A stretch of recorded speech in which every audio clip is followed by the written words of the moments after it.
happening. This is not happening. This is not happening. Okie dokie. Are you ready? Are you ready to play? Would you like to play a game? We got some games. Funny enough that we're trying to play a game together and somebody's having difficulties. Lame. If you just got a Windows PC, this would be super easy. You know those commercials where it's like, just get a Mac. Just get a Mac. It'll be easy. Turns out the opposite can be true. It can be. Can be for video games. Absolutely. Mm-hmm. Getting them to work. Well, that being said, I haven't tried on the Mac, so it's not the Mac's fault. It is a Linux-based devices problem right now. Would it be easier if somebody, literally typed out instructions to help you probably get something working? Probably. I don't have time to research. Yeah, that's fair. That's fair. Well, that is not the game, though, that we're going to talk about tonight. No. Had you ever known that there was an X-Files video game made in 1998? I was aware they have had several games made, actually. There have been. This is my first interaction with it. So this one specifically. Yes, it came out in 1998. It was at the height, some would argue past the height, of the popularity of what they called FMV, or full motion video games. As an example, the first one I ever recall seeing in an arcade was a game called Dragon Slayer. Do you remember that game? Oh, yeah. Anybody who knows about games remembers that game. You played as Dirk the Daring. It was animated, I think it was animated by Disney. It is very high quality for the time. Yeah. Also very hard. Oh, incredibly hard. I mean, I dumped so many quarters into that game. Yeah.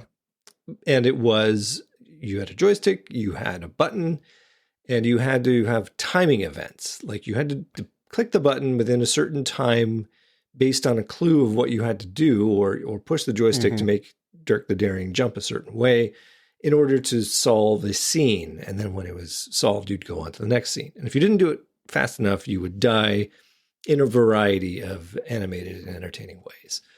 So that was the first one. And it's a pretty simple concept. And you could play it in the arcade real easy, but you couldn't play it at home. Like there's just way too much data to fit onto your Atari cartridge or whatever. Yeah. So it wasn't until the CD-ROM became a thing, until the drive to let you put CD-ROMs in your computer became popular in around 1995, I think. Or 93 it was popular, but in 95, every computer came with a CD-ROM drive. So yeah, by then it was able to do these kind of games, and a game Myst, MYST, became the first popular FMV kind of game, and it sold 6 million copies by 1999. It was only dethroned by The Sims in 2002. Did you ever play either of those games? Oh, absolutely. I played Myst when that came out. Very hard game, very difficult for my little brain. But I played another point-and-click adventure game called Seventh Guest. Yes, that was also huge. Very similar. Yep. Absolutely. So, yeah, it was that game, in fact. I'm sure somebody was playing that and realizing, well, we could just do an X-Files version of this. So that greenlit in 1996, I think, was when they started work on it. And it took over 2 years for it to eventually make it to, it might even be more, 3 years, before it got to store shelves. And it came on 7 CD-ROMs. Apparently the crew that worked on it, and this is 1013 staff, like actual production crew and writers, and I mean, David Duchovny and Gillian Anderson both show up in the game, so they were shot specifically for the game. They all worked on it, so it looks really good. They shot over 24 hours of footage for the game over 7 weeks, including 10 days with David and Gillian. They did 842 pages of script, and over 200 people worked on this thing. And I don't think it ever turned a profit, is the unfortunate thing. Well, the size and success of the show has a unique ability to turn this kind of thing in a time where they're really just blowing money on it. Where whatever property they can create, guarantee branding. Yeah, there's no guarantee they're going to get a return on it. But you also, especially for 1998, you don't hear of a major studio putting this kind of money out there for something they are, I don't want to say not confident in, but something that's a complete question mark. Like they're banking solely on the success of the X-Files that this will do well. And they're putting a lot of manpower into it, which is just off the wall. Like, those people could be working on the show or they're doing it in between actual episodes, that kind of thing. But I think that's pretty cool for the time. Absolutely, this show was so big to kind of garner that kind of, well, we're going to try this and we're going to put a lot of manpower behind it. That's interesting for the 90s. The story of this game is interesting, not just from the point of view of, as you say, deciding to do it, like making content for the genre, for the series that wasn't just exclusively TV. I'm sure there were novel tie-ins, comic books, all the rest, other people creating content within this universe. But it's an interesting story from the point of view of the software generation side of it. Like you hear about AAA video game titles that when they have to get to a crunch time, like when they've decided on a release date, they've developed and they've developed and they've developed, and then suddenly they get to a point where, all right, team, this game is going to launch September 1st. So that gives us 6 months to create it. And it's going to, you've got to get it done by August 1st, because then it's got to go to the factory to get put onto DVDs, or, nowadays it's got to get rolled and put onto Steam or whatever. But point is, like, once you got that date, thus begins what is called in the industry the death march, where they just got to get it done. No longer do you have free time. They're bringing in food and getting laundry done at the office. And that was the case in this game as well. Like the developers, and there's a fascinating article where one of the developers, Jason Vandenberg, has written a debrief, a postmortem on his experience creating the game. And it's fascinating in this point of view of what goes on behind the scenes of the creation of a video game, and not just for X-Files content. Like in his case, it's very interesting because, most video game companies, they don't really have access to the property that these guys had. They didn't have access to the staff which literally make the show happen, the actors which are in it. If you're making a video game, you're making your own thing. But because it's a tie-in, they had really privileged access to all the bells and wheels which made the show work. And that's why I think this game works as well as it does, and certainly looks as good as it does. But it is a playable episode of the show. And one of the things that stuck out to me immediately was the lighting, right? Yeah. Everyone is in a dark office at the FBI. You got one lamp in like the corner that lights the whole room. It's good stuff. But, you do see a lot of the camera angles, a lot of the techniques that they were employing in the show that, make it onto this, or at least they're trying to resemble that as much as possible. Yep.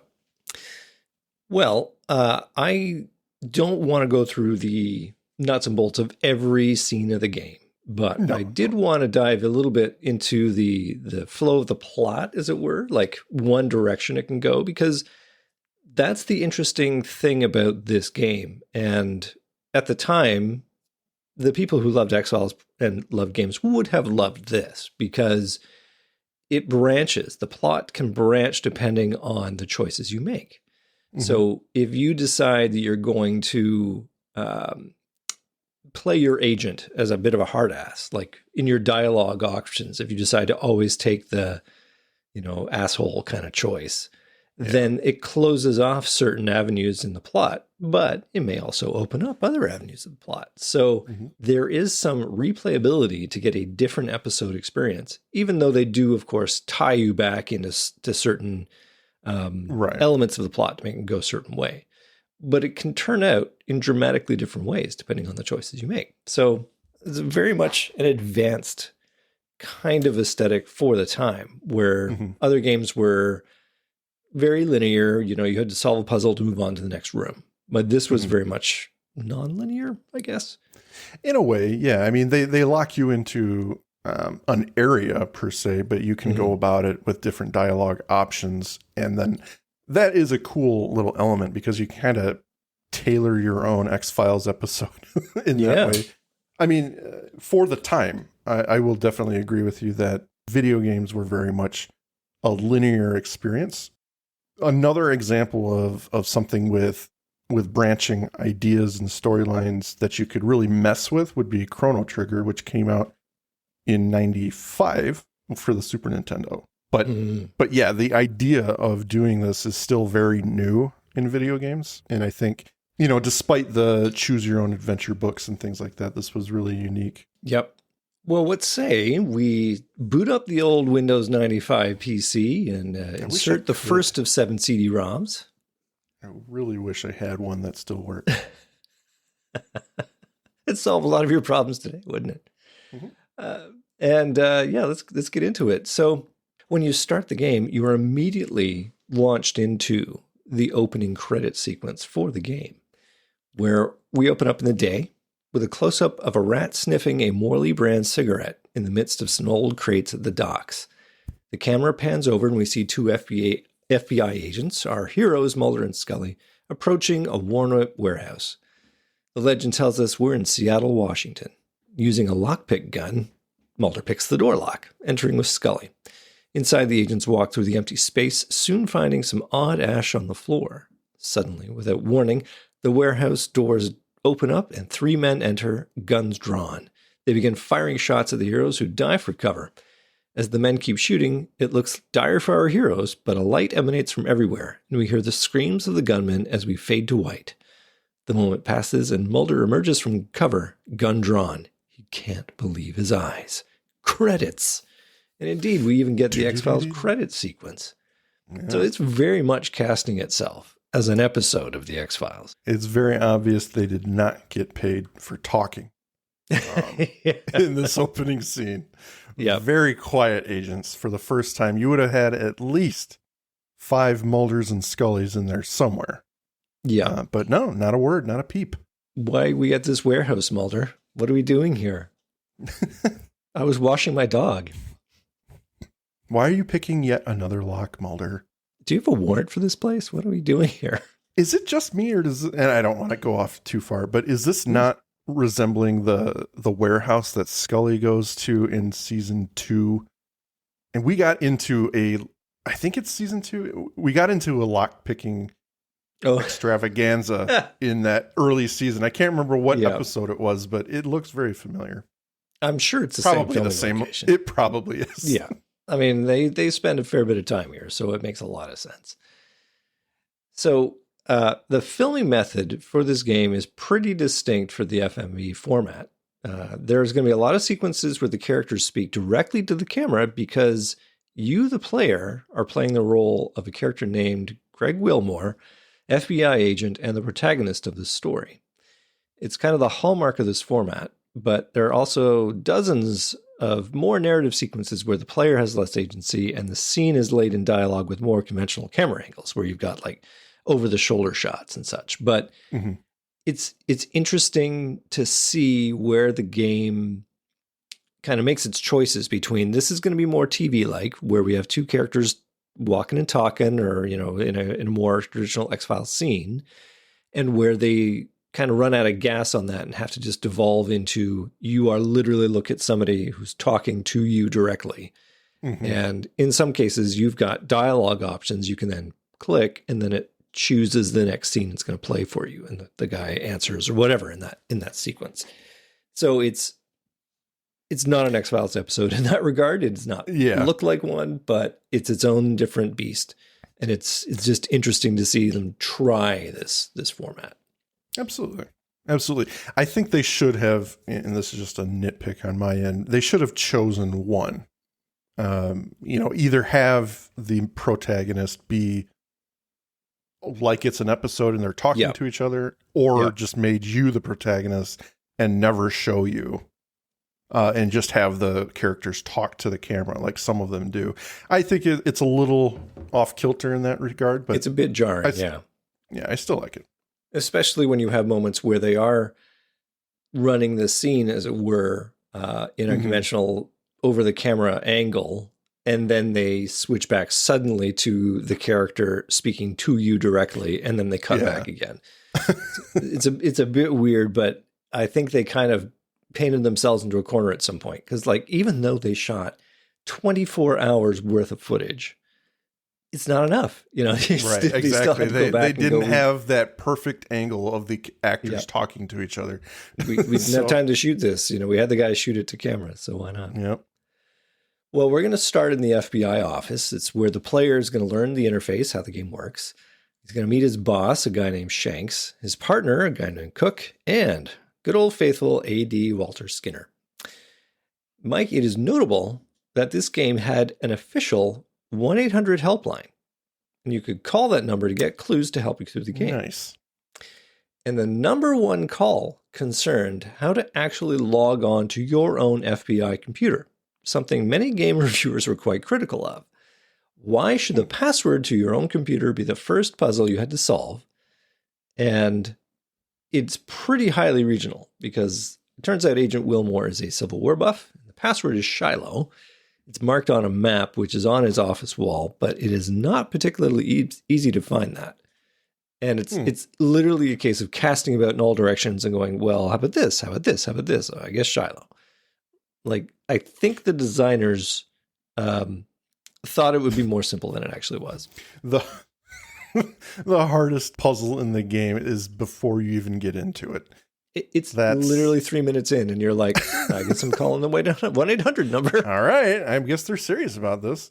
The website for the game eventually put the clue and the answer front and center, because if you couldn't solve it, it made the game completely unplayable. That is a big whoops for the game. Yeah. That sucks. So eventually you go to the office with your boss Shanks, and you meet Skinner, and he gives the player a briefing on the plot of the game. Come in. This is Assistant Director Skinner. Agent Wilmore? Sir? 2 of my agents are missing, Fox Mulder and Dana Scully. I haven't heard from them in 3 days. I'm extremely concerned. Where were they last seen? In my office in D.C., right before they left. Can I get their cell phone numbers? You'll find it in the dossier, however they're not answering. What case were they working on? I'm not quite sure. All I have is this travel requisition, which shows that they were going to Everett, Washington. These 2 agents were able to function with a high degree of autonomy due to the nature of the cases they pursued. What should I do with my current cases? Hand them off to Cook. I know he's busy, but this is priority. Should Cook be involved in this investigation? Well, it's up to you, really. You know the Bureau's policy on backup. I would suggest you use all available resources. Do you know of anything unusual in Everett? So that's the flavor of it. And of course, it is every time you are clicking on an option, you are getting the next scene. So when you say, do you have their cell phone numbers? That's prompting Skinner to say, sure. And that would then maybe unlock different choices. That's kind of the flavor of how it works. And with that out of the way, Wilmore and Skinner head out to start the investigation. You forgot. I don't know if you saw this. Oh, okay. Maybe you watched a different replay or whatever, but they got the relationship question out there real quick. Oh, twice. Yeah. They're like, are they romantically involved? Have they ever been romantically involved? I don't know. All right. I appreciated that. That was funny. Stop asking me. Yeah, I think First I even 5 have it. minutes. I think I even have it in that clip if I kept playing. Nothing that I'm aware of. Have they disappeared before? No, not like this. Are they romantically involved? There it Have been is. romantically involved in the past? Are they romantically involved now? I don't know. I don't think so. As I say, I don't know. I don't believe so. File an APB on Mulder and Scully, then give your current case files to Cook. A.D. Skinner will join you shortly. So there they go. They are off, and they are head out to the Comedy Inn to check on Mulder and Scully's stay there. They leave with a few bits of insight and a case file, and finally Scully's laptop. It's password protected, so the player has to take it to the crime lab to crack it, and they store it in the FBI evidence locker. From there, Skinner and Wilmore move on to investigate the warehouse we saw from the opening sequence, where Wilmore gathers evidence and clues.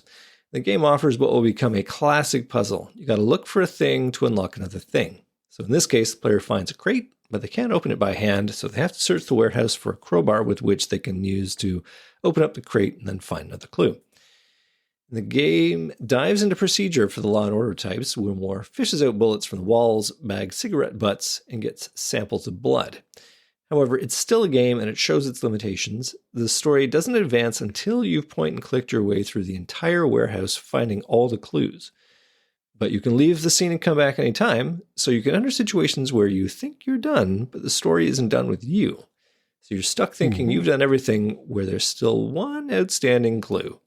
And that's when you go to the 1-800 number. Why can't I get past this? Or modernly, you go to the walkthrough. Right. The video walkthrough, something that has become very handy. Yeah, exactly. Have you had to do that for some other games? Oh, absolutely. I go to the video walkthrough for something secret or hard to do. I want to see how someone else did it. Maybe I can stitch my process together and do it myself. But yeah, absolutely. Anyone who says they've never used a video walkthrough is a liar. I mean, I don't use it for everything. It's only... Oh, no. You're a purist still. Come on. I am a purist. Well, out back of the warehouse, Wilmore interviews a fisherman, James Wong. And this brings us to the interview section of the game. You can select different options in the dialogue trees, which provide you with different bits of information and can influence the direction of the scene. Further, you can give things to people by moving them from your inventory and dropping them on a person. You can show them things. You can point your gun at them. You can try to handcuff them, which can lead to interesting situations.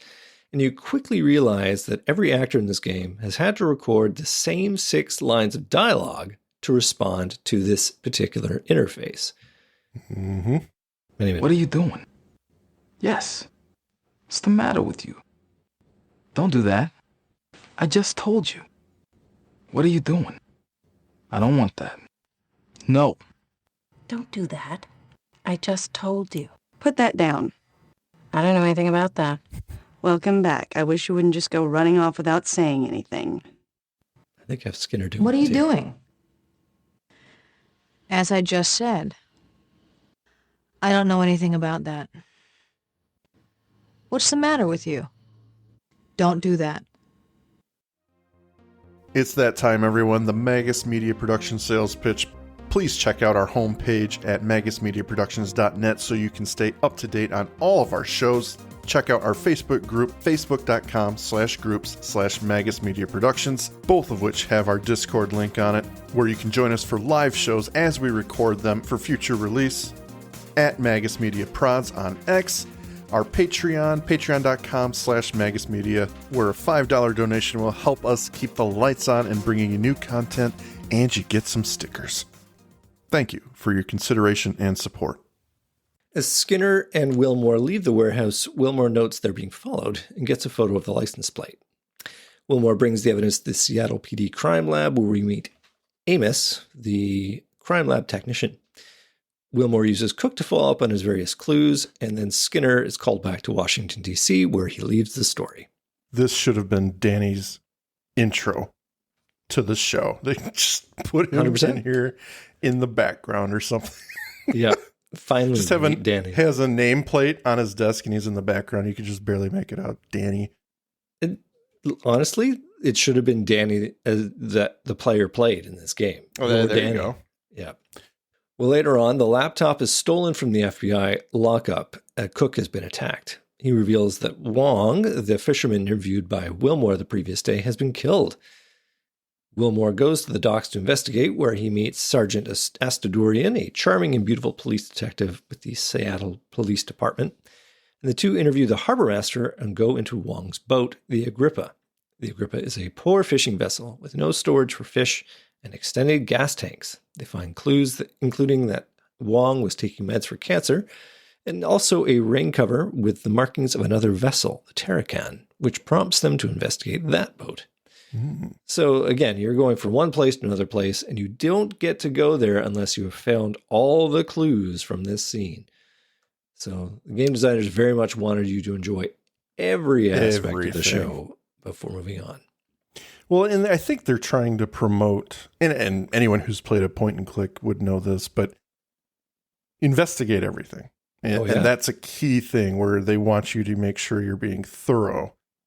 And I do appreciate that they don't let you leave a certain area, because then it could get really confusing having to backtrack to a certain area to find something. But yeah, but there are some cases where you can do that. You can actually leave some of the scenes without having done everything. But then later on, they've even taken that into account, because like your boss will eventually say, I don't think you've followed up on all the leads at the Comedy Inn, or I don't think you've seen everything on the Terracan yet. So that's your clue that you got to go back, and the story will not advance until you've done that. But you can leave a scene before you found all the clues, which I like the realism for that. You're not tied to a scene, but I also dislike the fact that you can get to a point where you think you've done everything. Why aren't we done yet? And then Mulder and Scully have to fly back to Washington all the way from DC. That's another 2 plane tickets there and back. That's a waste of money. Just to find the one bullet that you missed at the scene. You didn't dig the second bullet out of the wall. Yeah.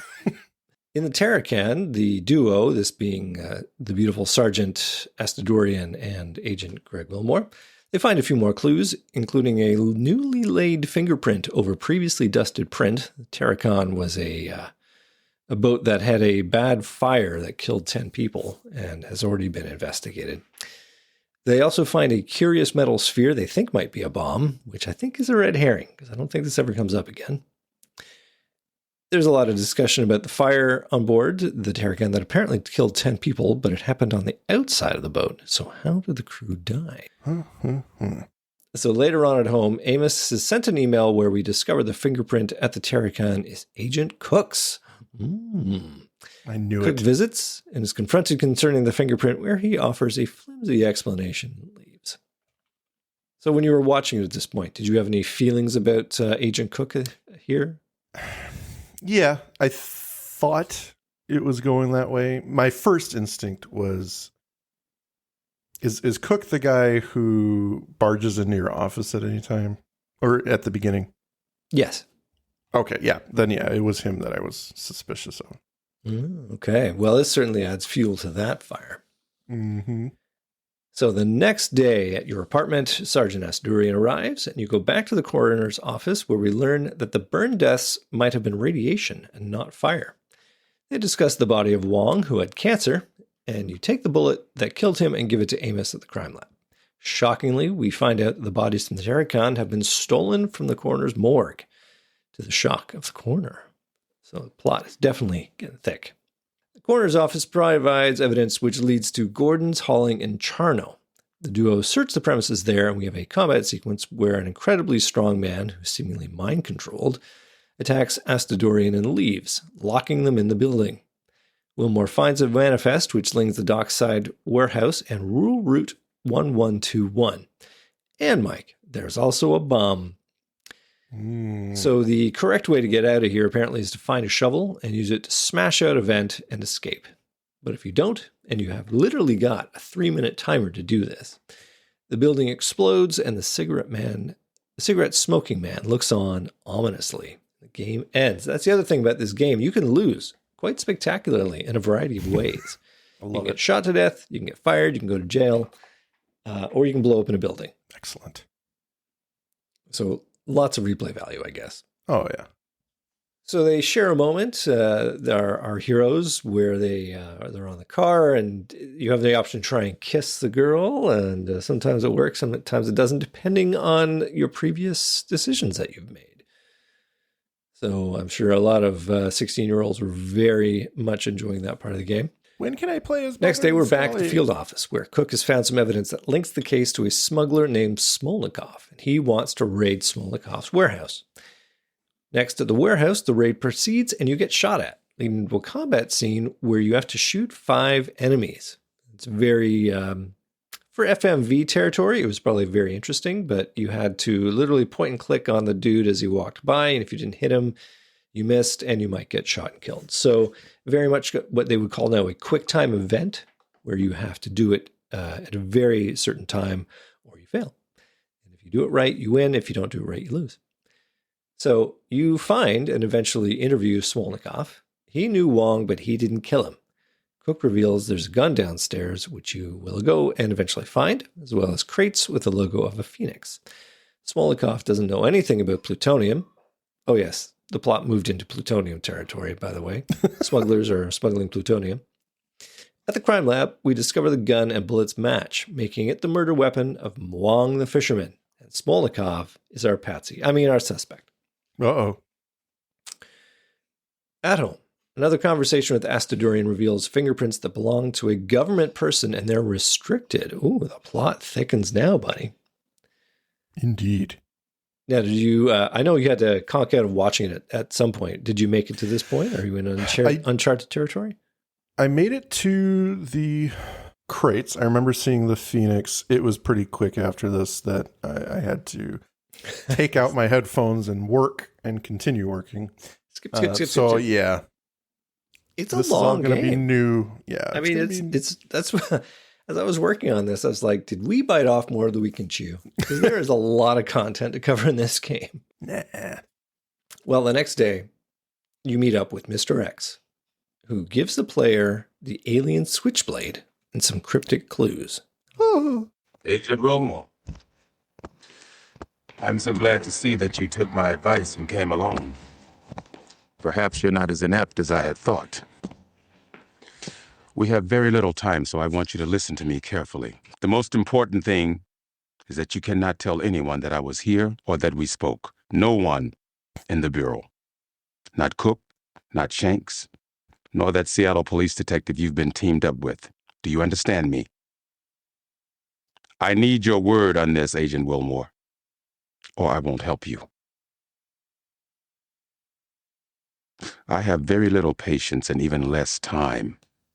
Do I have your word? I can't make that promise until I know who you are. It doesn't matter who I am. I need your word, Agent Wilmore. You have my word. Good. Listen very carefully to what I have to tell you. Lives are at stake here, including your own. Mulder and Scully are still alive. So you said. But they won't be much longer if you don't do something about it. Scully and Mulder are not together. You need to find the Jane Doe that was checked into the Presbyterian Hospital in Gold Bar 3 days ago. She's about to be released. This has nothing, I repeat, nothing to do with smuggled Soviet plutonium. So what is it? UFOs or secret government experiments? I do admire your cynicism, Agent Wilmore. Too bad it's diluted with such naivete. You can tell they've written that, and he and Stephen, God, what's his name? Stephen Williams. Yeah. You can tell that Stephen Williams is delivering it the best way he knows how, but clearly designed for a game where you can click on your dialogue at any time to move it. Right. He's sitting there saying, I don't have time for this. I need your word. And it's like, you literally have an option that says, give him your word. To which you say, I give you my word. He says, good. So like the chunkiness of the game is there. It doesn't flow as smoothly as it might in TV, but it's not bad. Right. So he ends up giving the player the alien switchblade to make a lot of fan service happen all at once. We don't know what we're going to do with it yet, but it will come in handy. Mm-hmm. We're going to head now to the Presbyterian Hospital in Gold Bar. I guess that's an actual place, where you meet with the hospital doctor and convince her to let you see Dana Scully, who's in one of the rooms as a patient. And you introduce yourself. There's a whole thing of how can I trust you, and eventually you show her the alien switchblade, and that's enough to get her on your side. And after a conversation where you tell her everything, you go to the train yard at Rural Route 1121, where you learn about Smolnikov's warehouse. Sorry. I'm going to say that sentence again. Showing her the alien switchblade is enough to get her on your side. And after a conversation where you tell her everything, you go to the train yard at Rural Route 1121, which you learned about at Smolnikov's warehouse.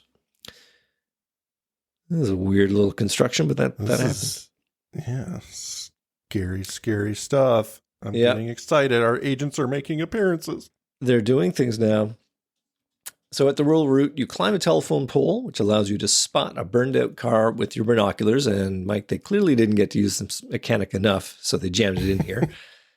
And then there's an encounter with a homeless guy who's trying to break into your car, who found something in that burned out car. And there is a huge guessing game of what the homeless man has found in your car.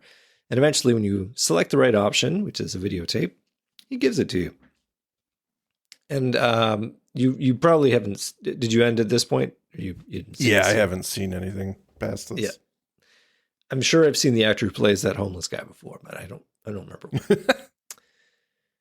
Back at the office, you're able to review the videotape and identify a surgeon on it. You use your computer to search a picture of the surgeon and identify the man as Colonel Rausch. You're interrupted by a video call from the lone gunman who send you off to Alaska. Who are you? Friends of Agent Scully. Some of us are more than just friends. She asked us to contact you. What do you want?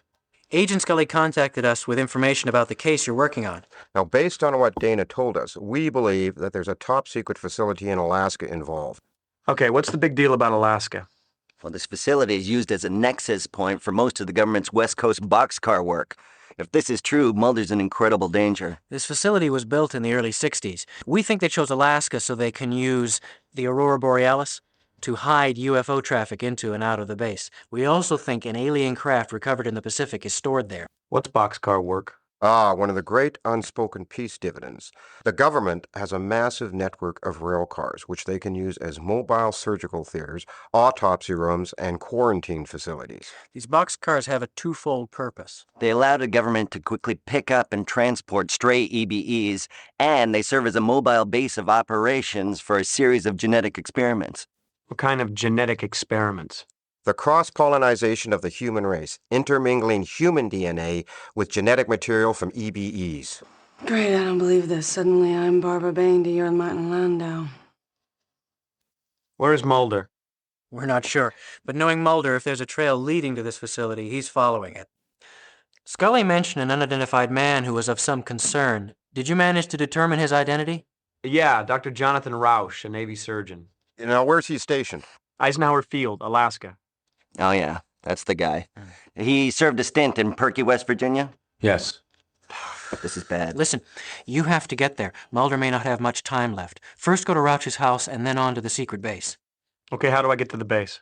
Well, Scully said you had a PDA? Yeah. Great. I'll email you the GPS coordinates of the base. This fax.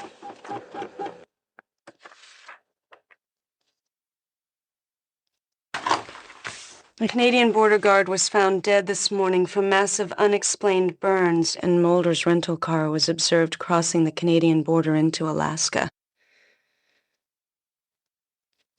I don't believe this. Well, that's it then. No doubt about it. You're going to have to get there ASAP. I just uploaded the GPS data. When I sort of watched that whole thing, I was like, they just compressed 2 seasons worth of lore into one clip from the lone gunman. Well, because it's not as important now. Everyone knows the secrets that they're talking about. So they gotta catch old Wilmore up. They ain't got time to play cat and mouse.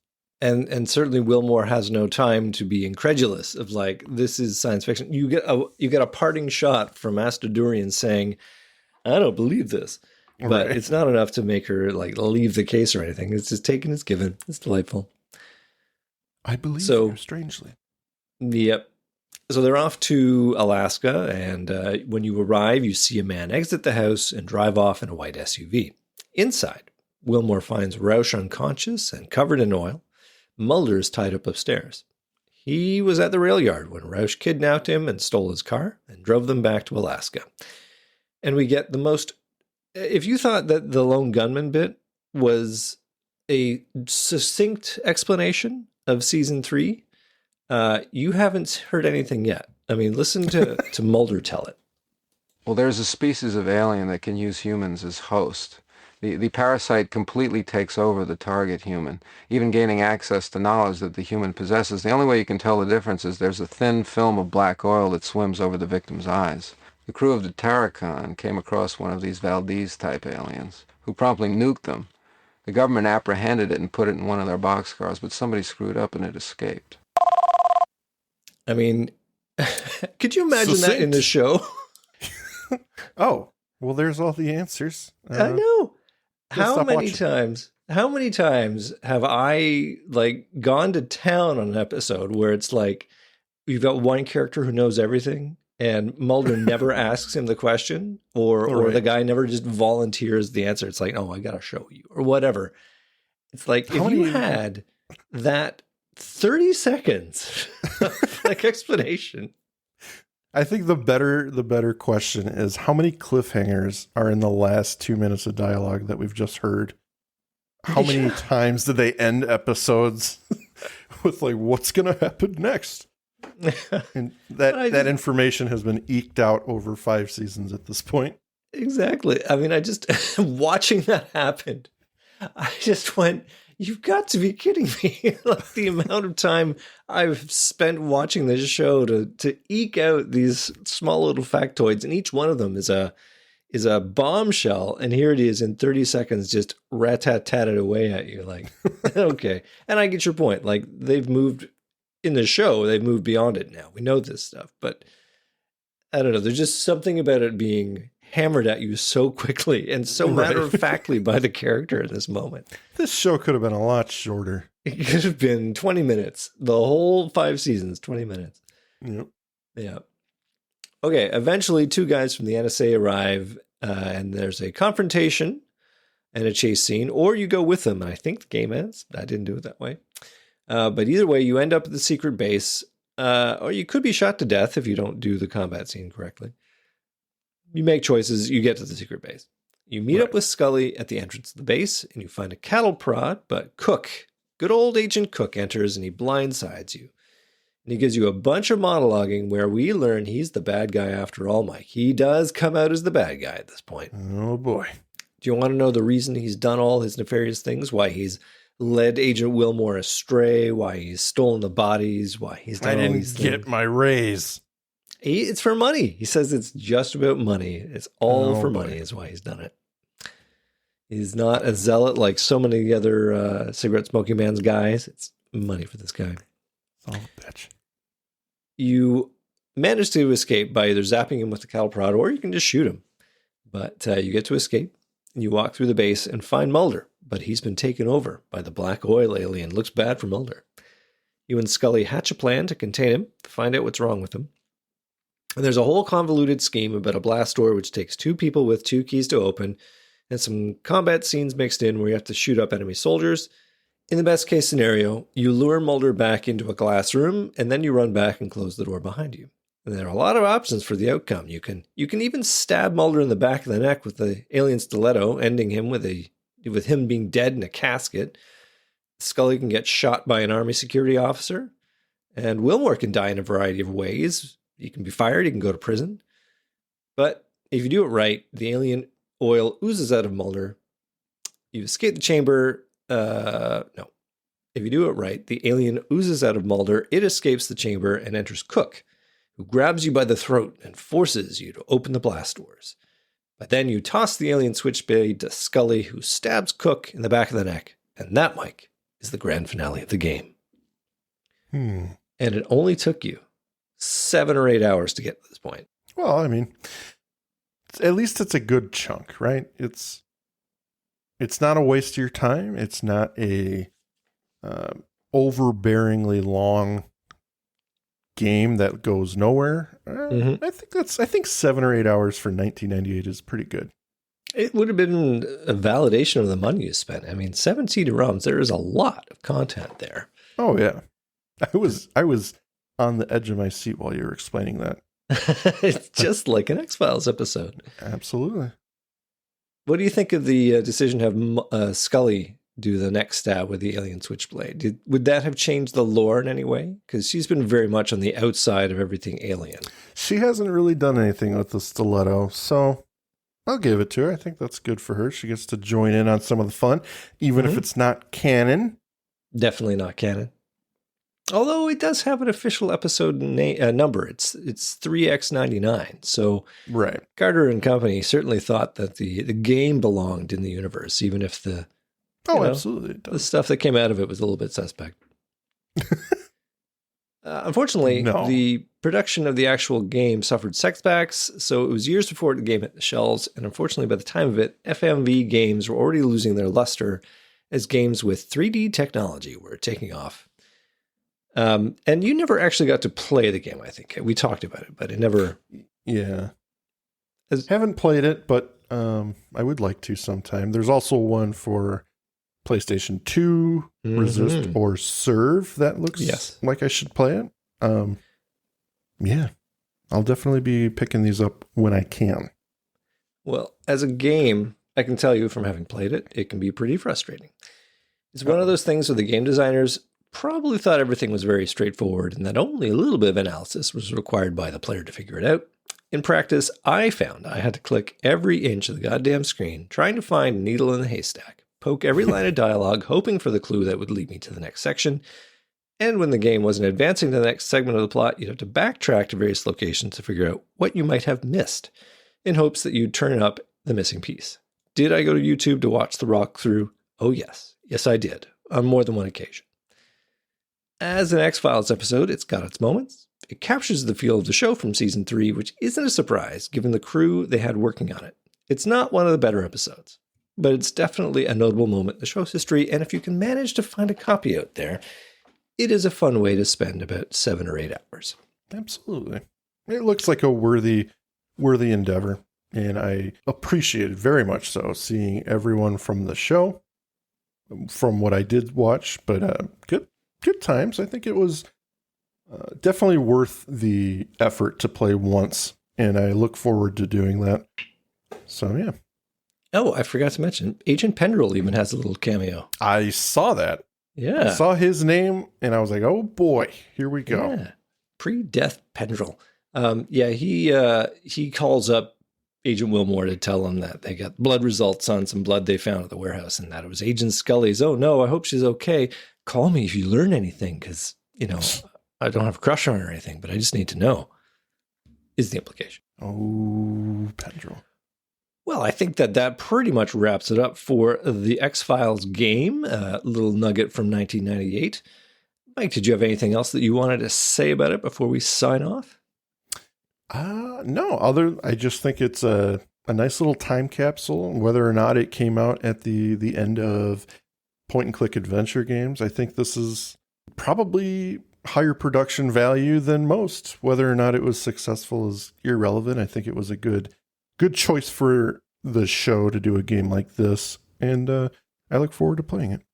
If you were to do a game like this now, because now we've got so many different options for how games are done, do you think it would work in a sort of modern context? I think they could definitely do it. I think there's so much in terms of camera accessibility now that would offer unique and pretty cool options, I think. You've got 360 cameras, you've got phones that can do anything you want. I think they have a lot of material that they could do something with. There's such an advance in technology now that a point-and-click adventure game right now would, with real life images and video, would be something that I think they could really pull off. Or they could even try the trendsetter now would be something like VR, virtual reality or augmented reality. I know there have been some games that have tried to do that where they overlay an interface on top of the real world where they show you clues in your own environment. So you're like, Pokemon Go is an obvious example of that, right? Where there are Pokemons in your living room or the Pokemon's outside and it gets you walking around. So you could theoretically have an adventure in your own backyard X-Files style. That would be fun. Only in Mike's backyard, though. You have to go to Mike's backyard to have the adventure. Absolutely. You all need to buy tickets and come hang out. $10 an axle. That's the parking rate. All right, Andrew. Well, what do you say? Wrap up this episode and start our next one. Or come back next week. Is that how it works? Yeah, let's come back next week. Let's eject the CD-ROM, put it into the jewel sleeve, and slide it back on the shelf where it will slowly collect dust until it becomes a collector's item. Mike, I'm going to give you the final word. Well, I'm just searching for the game on eBay right now. I want to see what this goes for. X-Files, the game, PC, 1998. $20. All right. It's definitely gettable. So go get yourselves a copy, ladies and gentlemen. I think it was available on the PS2, which you've probably got kicking around in a closet somewhere. Oh, it's actually hooked up. Because I am a nerd. It's your alarm clock. It's my alarm clock. I have repurposed it. Thank you for listening to today's episode. If you liked what you heard, please rate and review on your podcast app of choice. Andrew and I would be eternally grateful to you fine people for helping us expand and get the word out. Also, we've got a killer group on Facebook. Feel free to join in on the discussion at facebook.com/groups/thisisnothappeningpod and become an official member of the syndicate. We do polls and we have questions for every episode to give you guys the opportunity to chime in and possibly let your voice be heard on our recordings. And please join us on our new Twitter at TINHXFilesPod, no dash, to stay up to date on everything, moment to moment. Thank you, and remember, don't stop swimming.